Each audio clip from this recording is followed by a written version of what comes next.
Hi hello नमस्कार, मी प्राजक्ता. माझ्या नवीन YouTube चॅनलमध्ये आपले मनापासून स्वागत. आज आपण गुळाची चिक्की बनवणार आहोत. त्यासाठी लागणारे साहित्य: 1 वाटी गूळ, ह्या छोट्या 2 वाट्या शेंगदाणे ते भाजून घ्यायचे आणि गरजेनुसार तूप.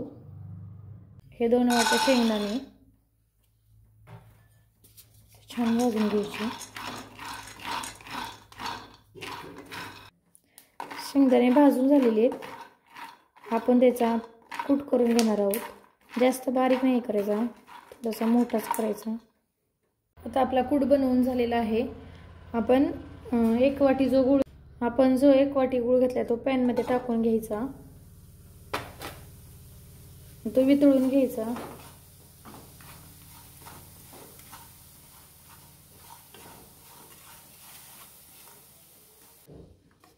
झाल्याच्या नंतर तुम्हाला दाखवते.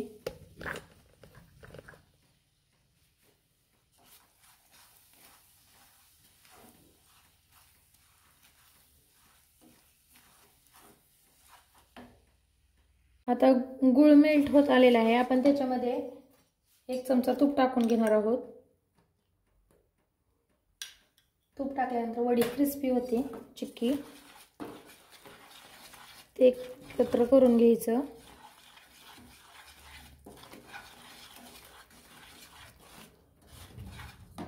आपण त्या गुळाचे पाकळी त्याच्यामध्ये जेवढा बसेल तेवढाच कूट घालणार आहोत.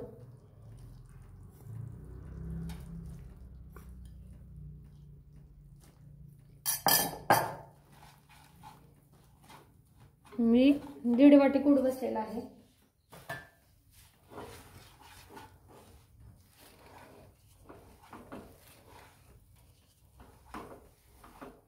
आपण आता गॅस बंद करून टाकायचा.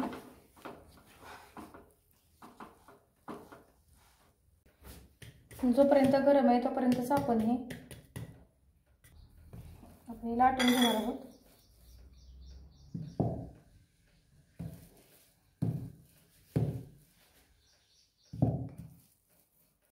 आता आपण हे थोडंसं गरम आहे तोपर्यंतच घेणार आहे कट करून.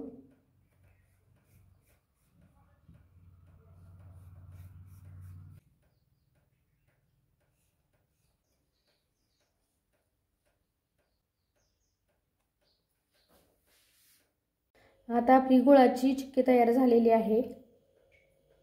खूप सोपी आहे. रात्र स्पेशल थाळी बनवणार आहोत. त्यासाठी आपण साबुदाणे वडे बनवणार आहोत. त्यासाठी लागणारे साहित्य पाहू. 2 बटाटे, मीडियम आकाराचे 2 बटाटे, 5 ते 6 हिरव्या मिरच्या, 1 वाटी शाबू तांदूळ 5 ते 6 तास भिजवलेले, शेंगदाण्याचा कूट, मीठ आणि थोडंसं तूप. 1 वाटी साबुदाणे घेतलेले आहेत, ते भिजवून घेतलेले.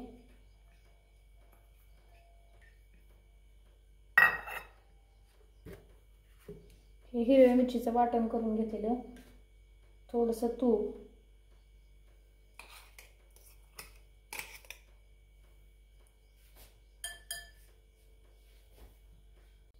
चवीनुसार मीठ, थोडंसं 1 चमचा, छोटा 1 चमचा थोडासा कूट टाकायचा. छोटे 2 चमचे कूट. जे बटाटे घेतले ते आपण याचे मॅश करून घेणार आहोत. त्याच्यात एकत्र करून घेऊया.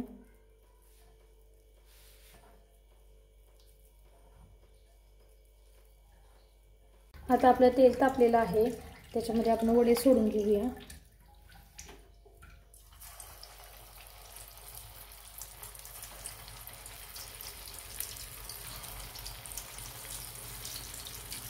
वड्यांना पलटी करून घेतलेलं आहे.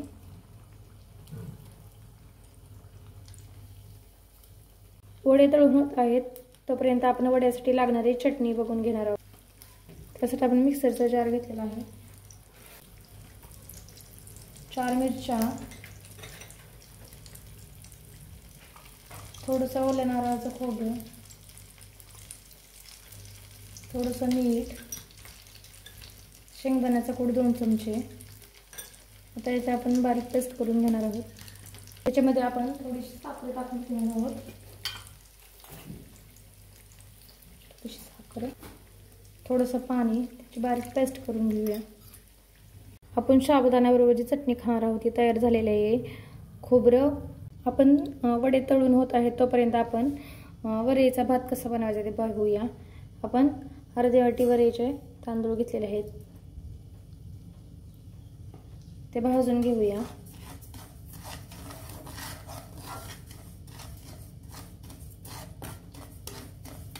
आता आपली वरई भाजून झालेली आहे।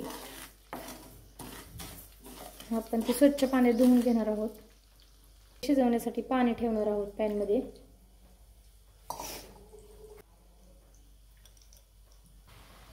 आता आपण त्याच्यामध्ये तांदूळ टाकून घेऊ, धुवून घेतलेले। आता आपण त्यात सगळे तांदूळ टाकून घेतलेले आहे, तर झाकण ठेवून 10 मिनिटांनंतर पाहूया। आता आपला भात तयार झालेला आहे, तो काढून घेऊया। आता आपण त्याच तेलामध्ये बटाट्याचे पापड्या तळून घेणार आहोत।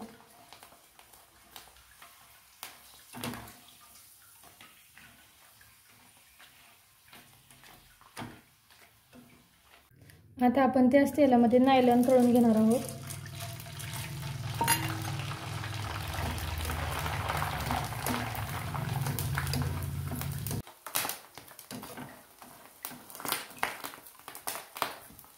आपण शेंगदाणे टाकून घेतलेले आहेत। नायलॉनचा चिवडा करणार आहोत, त्यासाठी शेंगदाणे पण तळून घेणार आहोत। आपण वरीच्या भाताबरोबर खाण्यासाठी आमटी बनवणार आहोत। त्यासाठी थोडंसं खोबरं, 2 ते 3 मिरच्या, हे सर्व बारीक करून घेणार आहोत। आपण आमटी करणार आहोत वरीसाठी, त्याच्यामध्ये कढईमध्ये खोबरं आणि मिरचीचं वाटण केलेलं ते टाकून घेणार आहोत।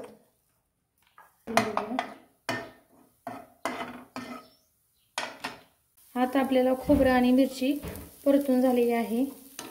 त्याच्यामध्ये चवीनुसार मीठ, 1 चमचा मीठ, अर्धा बटाटा टाकून घ्यायचा आहे आमटीला, ते मिक्स करून घ्यायचं सगळं।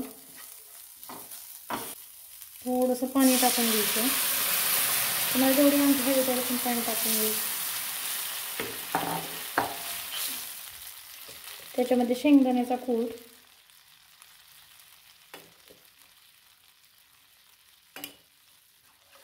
चमचा शेंगदाण्याचा कूट, छान आमटी झालेली आहे, आपण काढून घेऊया। आता आपण खिचडी बनवून घेणार आहोत। त्याच्यासाठी 1 चमचा तूप, 2 मोठ्या कट करून घेतल्यात मिरच्या,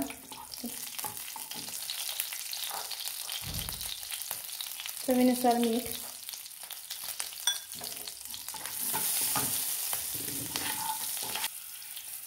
साधे कांदे टाकून घ्यायचे, त्यामध्ये थोडीशी लाल मिरची पावडर,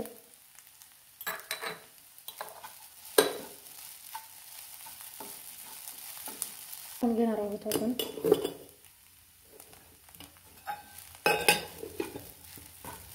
आता आपली खिचडी तयार झालेली आहे, आपण काढून घेऊया। राजगिरा कूट, खिचडी, वरईचा भात, नायलॉन तळलेले घरी, साबुदाणा वड्याबरोबर खाण्यासाठी चटणी, हे साबुदाणे वडे,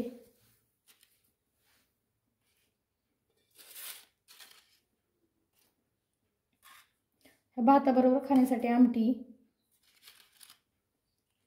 हे तळणीचे पदार्थ, आणि हे गुळाची कुडदाणी।